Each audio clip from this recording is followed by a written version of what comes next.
Well, with respect to commute times and affordability, when you put up places like Google and Apple and Facebook, they have tens of thousands of people on their campuses.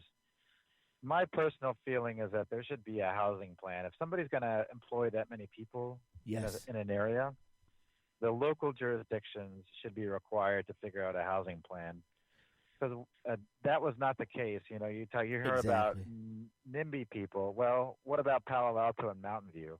Hmm. They have hardly built any housing, if any at all, for Google and Facebook. And San Jose is finally catching up now.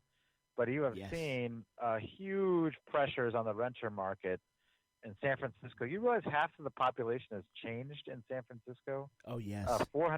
800,000 people in that city, and 400,000 actually have left, and there's a new 400,000 people over the last 10 years. Wow. So, it digs up these big questions of like who belongs here in California anymore? Are the only people who belong here are banking and finance and people who can code and everybody else?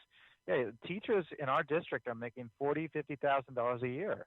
Hmm. We have a teacher shortage on the Monterey Peninsula and Seaside. 100 teachers leave every year because they Wow. just cannot afford to make ends meet. See, that's Where I live in amazing. Watsonville, we have a teacher shortage as well.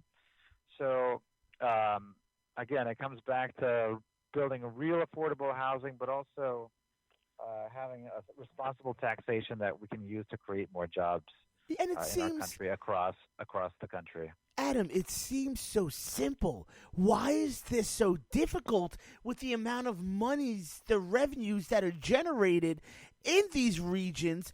80% roughly of the produce of America coming from the salad bowl, as they call it, the region of the Central Coast. And it seems like it would be an easy fix to build a couple thousand units for the community within areas for those to commute at a certain distance.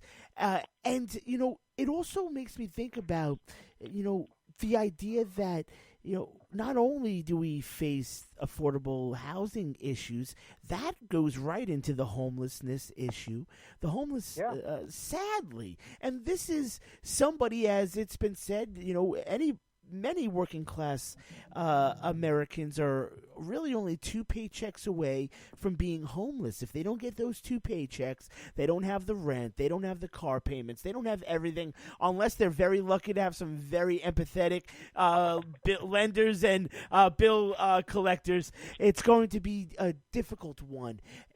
So the homeless issue, as we know, it's sad to see how it's exponentially grown, where the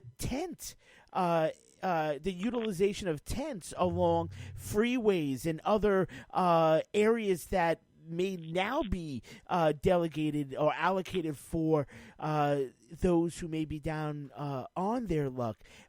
How do you think we could start to hone in on the homeless problem that we're seeing these last 10 years? Well, it has to do with the lack of affordable housing, the lack of renter protections, and again coming back to this bubble, major investment in housing as a commodity in this country and in this state in particular. Yes. And also the need to raise the minimum wage and have jobs that actually pay a livable wage. We have people who are homeless in our region who have jobs. Yes. Big time. They just don't make enough money. Some of them choose. I've ever heard of a teacher who chooses to be homeless just because they don't want to spend 60 to 70% of their income Yep. on housing. Exactly. So, you got to remember, we're the richest country in the history of the world, but we're also the richest state in the richest country. Yes. And